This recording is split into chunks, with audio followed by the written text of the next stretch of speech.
سفر کے مہینے کے متعلق 3 باتیں آپ کے سامنے رکھوں گا.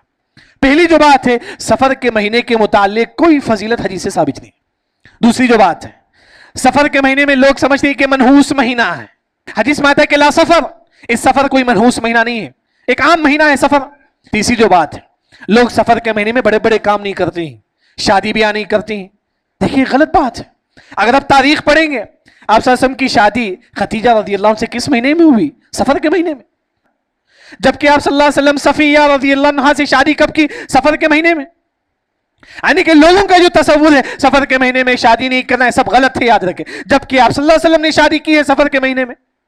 لوگ کیا سمجھتے ہیں کہ سفر کے مہینے میں بڑا بڑا کام نہیں کرنا ہے، کوئی بڑی بڑی اوپننگ نہیں کرنا ہے، یہ بھی غلط ہے، یاد رکھیں. سفر کے مہینے میں خیبر جو ہے نا فتح ہوا، اسی طرح سفر کے مہینے میں مدائن جو ہے نا فتح ہوا. یعنی کہ بڑے بڑے جنگ جو ہے نا سفر کے مہینے میں جو ہے نا فتح ہوئے، مسلمان کامیاب ہوئے. یعنی کہ سفر کا مہینہ منحوس کا مہینہ نہیں ہے.